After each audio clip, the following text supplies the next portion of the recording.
Yo, welcome back everybody to a brand new video here on the second channel, and today we're going to look at the results from the past two tournaments this weekend, Stockholm Regionals and the Puerto Rico special event. There were two tournaments this weekend, and I want to look at the results from each of them because there are some very interesting results at these tournaments, some very interesting innovations in some decks. Some very cool decks did well, and of course, the deck that won Stockholm might be a little controversial and definitely could change the format right now as we head into the LA Regionals, which will be at the end of the month. So I definitely wanted to look at the results from both these two tournaments. They were obviously smaller tournaments. The SBE only had 180 players, and then Stockholm only had 600 players, but definitely is still important to look at the results nonetheless. Now, if you are new here to the second channel, make sure to subscribe down below. Help me on the road to reaching 14K subs here on the second channel, and you can also leave a like if you go on to enjoy the video, and let me know what you think of the results of the tournaments down below, and I'll leave a link to Limitless, the site I'm using here, in the description if you want to go look at any of the tournaments and the decks for yourself. So we'll start off with the Puerto Rico special event. We only have the top 8, and we actually are missing one of the decks in the top 8. We're missing the Lugia list, but we can look at the deck that won the tournament. Jose Marrero won the SPE with Goldango. Yes, Goldango did win a tournament this weekend. Really cool stuff to see. Goldango is still kicking in the new format. Now, it is still Goldango Palkia, the old-fashioned duo we've been used to, but it does have one interesting innovation in the deck, and that is the one of Reverum. It does have that ability, Rumbling Engine, where you can discard an energy from your hand, and then you can draw cards until you have 6 in your hand. So it's a really good way to actually, get out of bad hands. If your opponent were to Iono you or Roxanne you can draw into an energy card, and then you can just Reverum and then rebuild your hand back up. Because Goldango does need to have a constantly big hand in order to keep chaining the attacks over and over again. So it is really important to have something like the one of Reverum in the deck to help you do that. It does have the 4 Irida, the 2 Boss, the 1 Cypher Maniac, 1 Roxanne, the 1 Silene. I really like Silene and Goldango because it does give you an out to potentially getting back a retrieval, especially if you get Eeried. That's one of Goldango's biggest weaknesses, in my opinion, is Eerie. We'll have to see if any of the decks in the top 8 here actually ran any Eerie's or not. But yeah, Goldango winning the SP is really cool. Does this mean Goldango is a top deck? It's probably not a top deck, but it's definitely not a bad deck. And I think Goldango is a deck that can keep making these day 2s of these tournaments. I can't see it going any higher, but there were actually a few Goldangos that did well this weekend, not just in the SPE. Then we got Michael Chen here getting second place with the Lost Zone box deck, the old-fashioned Paradox build, the Moon, Raikou, Hands, Hoopa, Mew build of Lost Box that we've been used to. Lost Box did really good this weekend. Actually, Lost Box had a very good showing this weekend at both the Stockholm Regionals and the Puerto Rico special event. It would have been kind of interesting to see Lost Box win both of these tournaments, but Lost Box did have a good weekend. I think it was in a pretty good spot heading into the two tournaments this weekend, so I'm not surprised to see it do well. There's also a Sablezard deck here in the top 4. Definitely a deck that I think a lot of people are sleeping on right now is Sablezard. It does feel a little bit more underpowered compared to the Roaring Moon build because you don't have as many ways to deal with Charizard in one hit. This build does play a little bit more, not slower, but a little bit more different because you do have the TM Devo in the deck. You got the Crisis Punch. You play 2 Cram, 2 Sableye. You still have stuff like Iron Hands and Mew because both those 2 cards are very important in the deck still. So it still functions like a normal Lost Zone deck because you still play 4 Mirage Gate. You just have different attackers. Plus, you're not playing Radiant Greninja anymore, which is another big deal. And then we got Roaring Moon Dunsparce in top 8. Not surprised to see this. This is still one of the stronger decks in the format right now that continues to do pretty good. It's been getting decent top 8 placements, and I'm not surprised to see it get another one. It's Roaring Moon Dunsparce. The big, addition is that Iron Bundle, which has made the deck a lot stronger because it's a little bit more scarier to play against when your opponent drops an Iron Bundle on you and forces you to switch. We got 2 Seapows in top 8. Seapow also just really good. Obviously, it's the second best deck in the format right now, and Seapow did have a pretty big showing this weekend at both the Puerto Rico special event and also a pretty big showing this weekend at Stockholm, which we'll talk about. We'll talk about Shempao in Stockholm in a minute when we get to Stockholm. We'll talk about how Shempao was kind of countered, but we did have a Giratina Lost Zone deck in the top 8 too. Giratina, I think, actually might get a bit better after this weekend heading in to the LA Regionals. Now, a lot of people might not take a lot of these results from both Stockholm and Puerto Rico. They might not take as much stock in them because, okay, there's one tournament left this format, and that's LA Regionals. By that point, a lot of people are already going to be checked out of the format, and they're already going to be ready for the Twilight/NEIC format. So we'll have to see what impacts this actually makes, but Tina definitely is looking pretty good post Stockholm. But yeah, these are the Puerto Rico SP events. Lost Zone did have some interesting showings.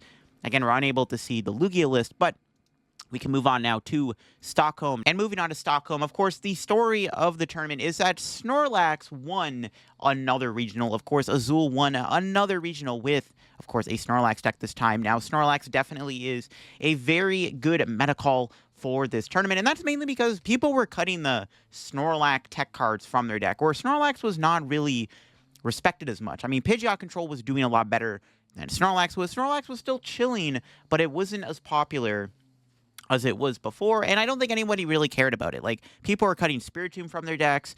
Obviously, people were cutting down on the Turos within Charizard, and I think that was a big deal for Snorlax. Heading into EUIC, Snorlax did have a bit of a bigger target on his head, but going into Stockholm, and potentially even going into LA, right, Snorlax just is a deck that nobody really cared about or respected, and as you can see, the deck ended up taking down the entire tournament, even beating a Lost Zone deck in the finals, which, you know, Lost Zone definitely can be a bad matchup for Snorlax when they have access to Roaring Moon, but of course, with the addition of Eerie and Misfortune Sisters, it can make it very easy to run Lost Zone decks out of their switching cards. Now, Snorlax winning definitely does make a pretty big impact in the format right now. We do have one major tournament left this format, and that is, of course, the LA Regional Championships, which I do think we are going to see a little bit more Snorlax for that tournament now that it did win a tournament. I think it was a good meta call. I mean, Charizard were cutting the Turos and the Yells cheer.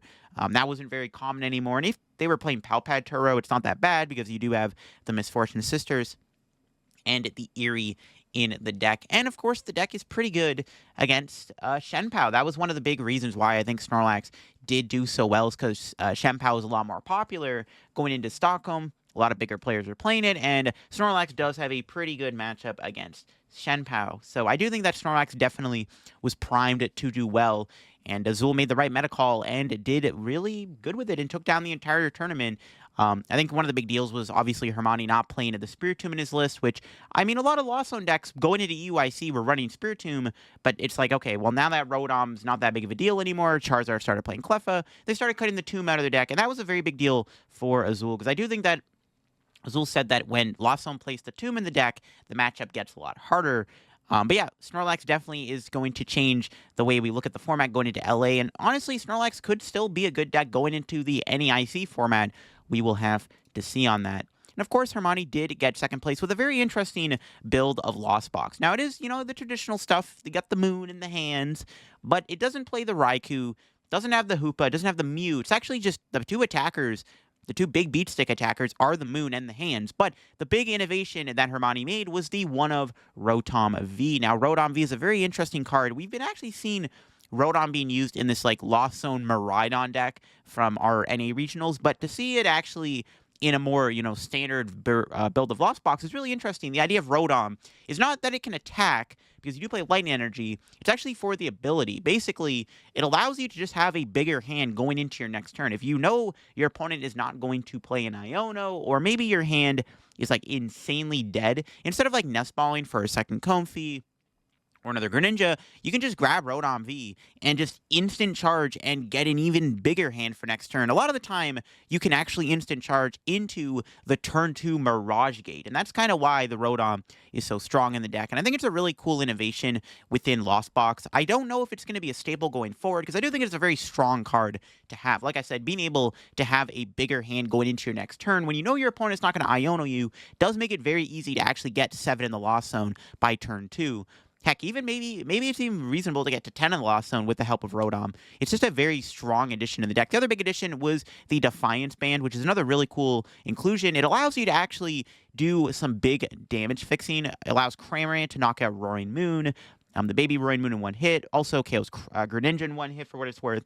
Defiance Band also lets amp you very much, one-shot a Pidgeot EX and a Lugia V-Star, and it also lets Calamity Storm do 250 damage, which actually knocks out other basic EXs. So Defiance Band is another card that I think we could start seeing be a staple in Lost Box decks. Some very cool innovations made this weekend, and it'll be interesting to see where Lost Box goes into the LA Regionals, because Lost Box did have a pretty good showing this weekend. As you can see, 3 Lost Box decks made the top 8. Now, of course, it wouldn't be a top 8 in Europe if Tor did not make it, of course. Now, Tor did play Charizard, but he played a very unique version of Charizard. He played a Charizard control deck.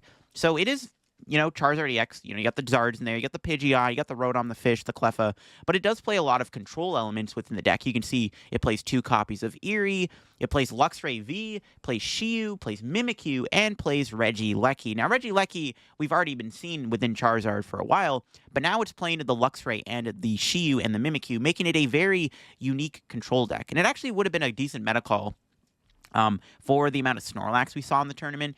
Obviously, Azul playing Snorlax was a very big deal. If Tord had made it to the finals against Azul, not only would that have been a legendary matchup between 2 of the best players in the game, but it also would have been a very cool one to watch because Tord's deck is built to beat Snorlax, because you have double Penny and a Turo in the deck alongside infinite resources with that Regieleki and Palpads in the deck. So really interesting 60. Only Tord could do this good with a Charizard control deck. I've actually experimented myself with the idea of playing Luxray within Charizard over Regieleki. I've actually thought of the idea before of playing Charizard Luxray. Obviously, I never did a video on it because I don't want to post a video on Charizard. A lot of people will be like, ooh, only have the Charizard Metabot, but yeah, no, Luxray and Charizard's a really interesting idea because you can actually, snipe in the mirror. You can Fang Snipe candies away. Obviously, really good against Chempow to run them out of superior energy retrievals. And, yeah, only Tord would do this good with a crazy Charizard cook-up. Of course, John Ang did get top 4 with Seapow. Seapow did have a good showing this weekend. A lot of the big players are playing it. It's just like a very, finalized deck right now. Everybody knows the 60. The 60's out there. It's just a very strong and consistent deck that will continue to do well. And it's one of the reasons why we saw Azul do so good with Snorlax is because Snorlax has a very good time against Chempow because it doesn't really have a great answer to it other than Silene and Prime Catcher. We've got Brent Tonneson in top 8 here with another Turbo Lost Zone deck, a little bit more of a standard build. No Hoopa Mew, no Rotom, but it is playing at the double Roaring Moon, just trying to capitalize on the aggressiveness that Roaring Moon does provide to this deck. Then we got another Lost Box deck in top 8. Once again, we have another Iron Hands Radiant Charizard deck. So Sablezard making top 8 once again at 2 different tournaments this weekend. Is Sablezard the most slept on deck in the format? I don't know. I definitely got to try Sablezard out sometimes. But yeah, like I said, still has Iron Hands in the deck. Still has the Cram and the Sableye. There's no Mew, but it does have the Cobalion within the deck here, which I imagine is really good in a Charizard. Because I think Cobalion lets you, not only does it let Cram one-shot Baby Roaring Moon, which honestly makes the Ancient Box matchup a little bit more free, but you also have Cobalion, which can let Iron Hands one-shot. Yo, that's actually insanely genius. Okay, yo, Cobalion and Sablezard is kind of spicy, actually, for the Ancient Box matchup. All right, that's actually kind of sick. But yeah, no, pretty cool 60. Sablezard, honestly, might be pretty good. Maybe there's more going on that we don't know about. Of course, we got Yuho Kamala actually getting top 8 with, once again, the Iron Hands deck. This has been Yuho's main deck to play this format, and it seems to be doing really good for him because he's got another top 8 here with the deck. There's no Crisis Punch or anything. It's a little bit more of a standardized build, but you can lean into the Mew against Charizard when you go down to 1 prize remaining. When your opponent goes down to 1 prize remaining, I guess, to beat Charizard. But there was, of course, one other Charizard in top 8 here. Now, this one does play the Maxim Belt. It actually might be similar to what we saw Ian Robb play with the Max Belt in the deck, the double Charmeleon. Max Belt seems to be the ace spec that Charizard is leaning towards right now. We'll have to see if that changes post Stockholm, of course. Did have double Turo in the deck, but didn't play a Palpad or a Yell's Cheer. So the Snorlax matchup would still probably be a little tricky nonetheless. But yeah, Charizard getting top 8. It is still the best deck right now. I think everyone is going to say still Charizard is still really good. We had 2 different Charizards in top 8. We had the control version by Tord, and then we had the more standard build here by Ferris. And of course, outside the top 8, we did have Ryan and Tanucci Bubble with the Snorlax deck. Basically same 60 as Azul.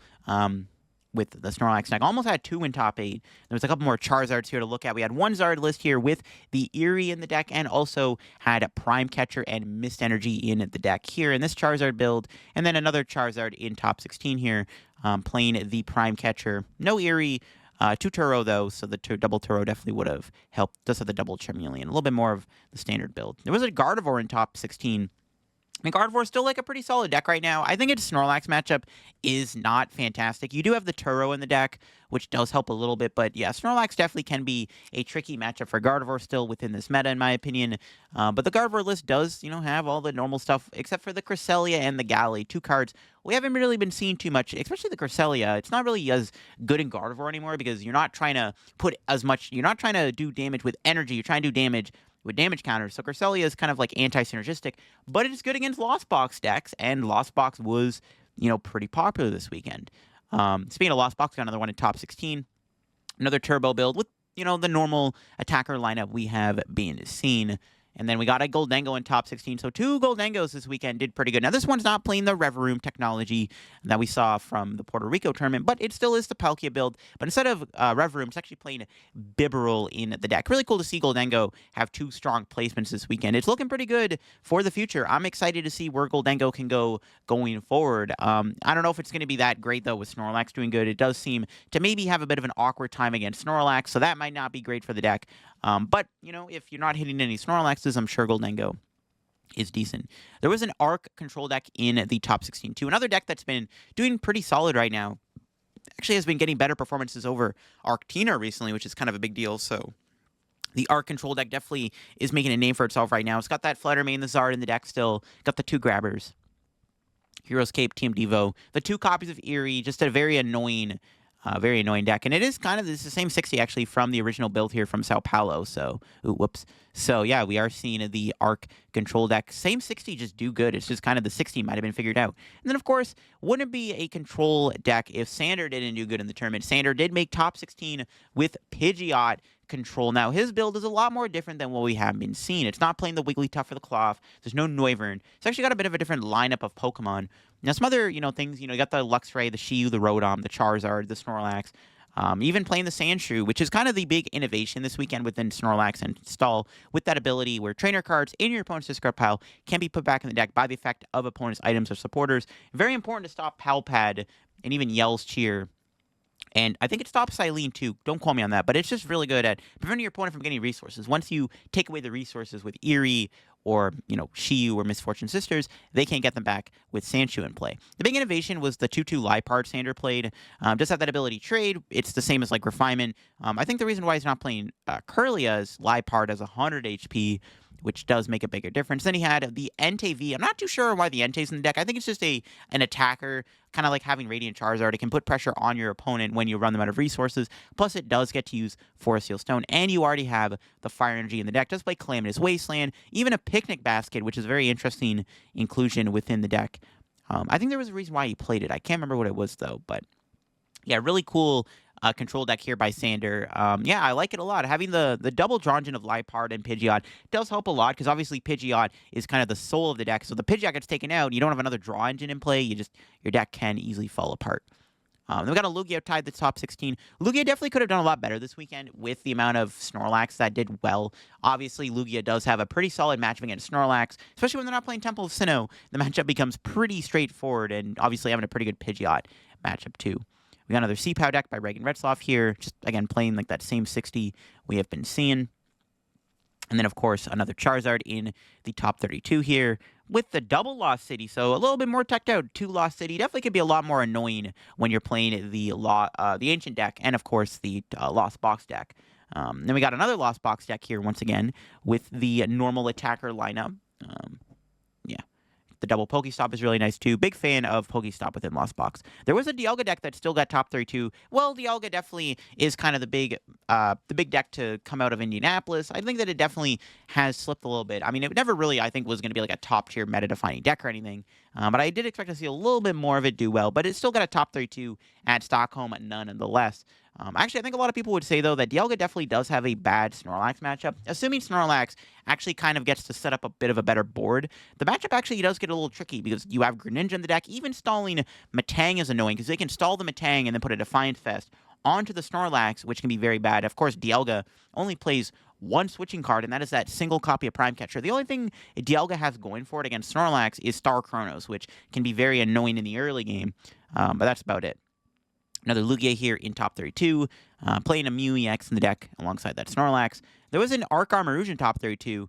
Not a bad deck for this weekend, I think. It obviously isn't terrible into, Snorlax, I would imagine, because most of your Pokemon can attack. I guess Delphox would be the only liability, but other than that, it's cool to see Arc Armarouge. The big thing in the deck actually played a Mela, which is kind of like having an extra Raihan in the deck, which is kind of cute, so definitely happy to see that. I got an Ancient Box here in top 32. Actually, there was a lot of Ancient Box this weekend. And Ancient Box is still a very powerful deck. I think its Snorlax matchup is okay. Obviously, the only liability is usually the Radiant Greninja, but if you can kind of remove the Greninja off the board, or you can get rid of it, if you have Vacuum in the deck, you can Lost Zone it. You have Penny and Palpat in the deck. So yeah, outside of that, Ancient Box wasn't a bad call this weekend. Charizard was still very popular, obviously, which is bad for the deck, but there's still a lot of Shenpao. Lost Box was a lot more popular this weekend, which this deck obviously does really good against too. Then, of course, there was another control deck here, another Charizard control. Very similar to what Tord played. It's not the same 60, though, but it does have similar things going on. It's got the Mimikyu, the Luxray, the Shiyu. No Regieleki. Did have a Mawile in the deck. Did have double Eerie, played the Hero's Cape. Did play a Silene, had the double Penny in the Turo, played a Thornton. So it's kind of close to what Tord played. Not the exact same deck, but similar-ish to what Tord played. Another Snorlax here in top 32. Snorlax, once again, just really good meta call for the tournament, and this one a little bit different from Azul's list, only playing 2 Eerie, not playing the double Rotom in the deck, or the double Mimikyu. We got another Seapow, of course. Seapow doing pretty good this weekend. Like I said, Seapow was a pretty good call for the tournament because a lot of people are just kind of comfort with the deck. And then we got Alessandro Cavazzoli with another Pidgeot control deck. Now, he did get top 4 at EUIC. He is one of the big innovators of the control decks right now. And he did play Pidgeot control again. Not playing the Noivern, but does still have stuff like the Luxray, the Charizard. Does have that Sandshrew in the deck. Does have Bouffalon. The big innovation might be the Pogo Ditto in the deck here. To copy Pokemon from your discard. So you can use Pogo Ditto, which can be pretty cute to copy, like Fang Sniper, Bouffalon. Adds a little bit more of like a weird control element to the deck with the 1-prize attacker. Does have the TM Devo, does have the Defiance Fest. Yeah, just another great control player doing really good with control in top 32. Another Ancient Box in top 32, playing the Great Tusk and the Cobalion. Does have the Prime Catcher in the deck. So that's 2 of the Ancient Box decks we've seen so far this weekend, playing Prime Catcher over Awakening Drum. And we got our highest placing Arctina within top 32. Arctina's honestly not bad right now. If, Snorlax does continue to stay popular, Arctina won't, still be a bad play. This one does have an Eerie in the deck and 4 Judge, so a little bit more of a disruption element with that one of Eerie, which obviously can be very good and annoying, especially, again, Shenpao. And then we got another Lost Box deck. Pedro Torres playing Lost Box once again. One of the best Lost Box players right now, playing the Lost Zone deck to a top 32. And then we got another Seapow in top 32. You can see why Snorlax did so well. When a lot of the decks aren't respecting it, Charizard obviously cutting down on the Turos, Shenpao not really being a good deck, Snorlax being a good matchup for Shenpao, and then obviously Lost Box not playing the Spiritomb, just obviously big deals. And we got 3 Zard decks in a row here. Outside of it in top 64, we got 1 Zard, and then we got another Charizard we can quickly look at here, playing the Maximum Belt and the Double Turbo. So Max Belt being a little bit more popular within Zard.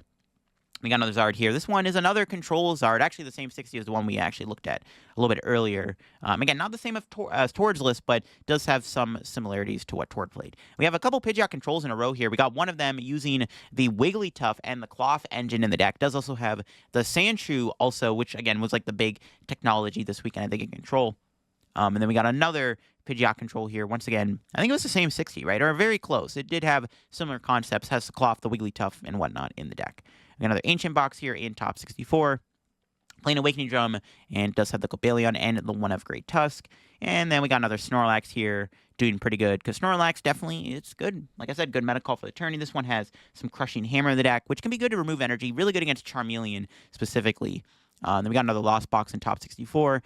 Not playing any Lightning in the deck, actually just opting to play Moon Greninja for kind of the energy cost. You got the Waters in the deck there. So you got the Iron Bundle, you got the Hoopa and the Mew. But yeah, no Lightning, no Raikou or Iron Hands. It does have a Crisis Punch within the deck, however. Very interesting idea. Not playing any Lightning Pokemon definitely is interesting for sure. And we got another Arc Armor Rouge here in at the top 64. Arc Armor Rouge had a decent showing this weekend, which is kind of cool to see.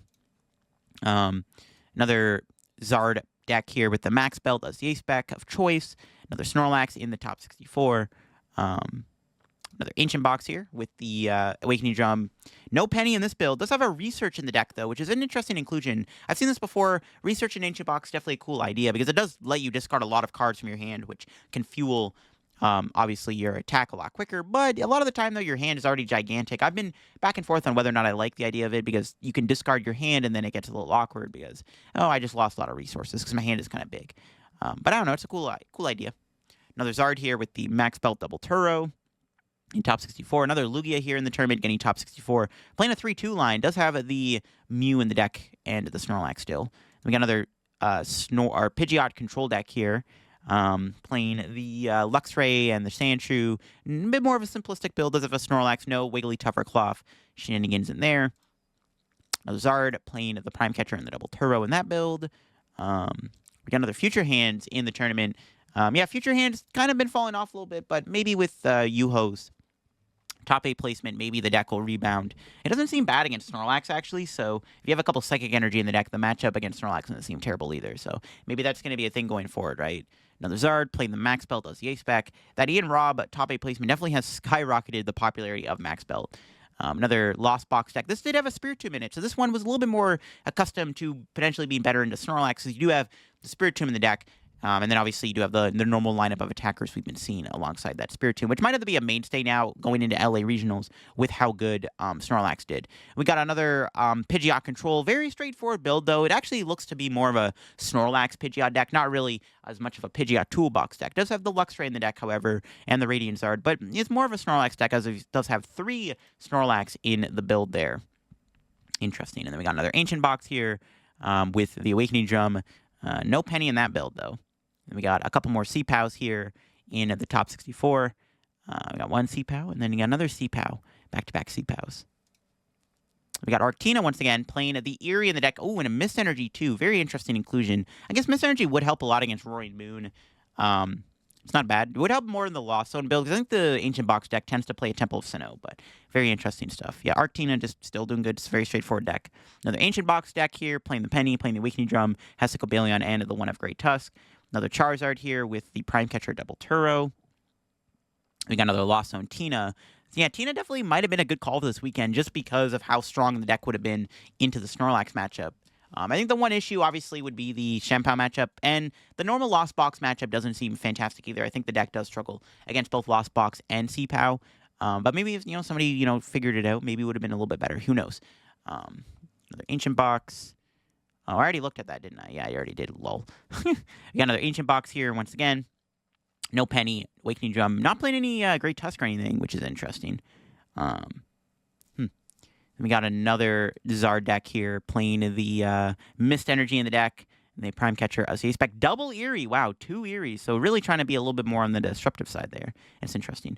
And we got another Tina here. Now, Rowan did play Tina this weekend, but he played a Tina Bayonet combo, kind of like what we saw from EYC with Isaiah Bradner, which honestly wasn't a bad meta call with C-Pow's popularity, Bayonet being really good against Shenpao. Having the Mew in the deck is an interesting inclusion, too, something we haven't really seen in Giratina. And like I said, Giratina definitely was a decent call for this weekend. Just didn't have as good of a performance, or not as many players actually ended up playing the deck, resulting in the deck not having as many higher placements this weekend. But Tina definitely wasn't a bad play for the weekend because it is very strong in the Snorlax, and we might see Tina spike up in popularity heading into LA Regionals.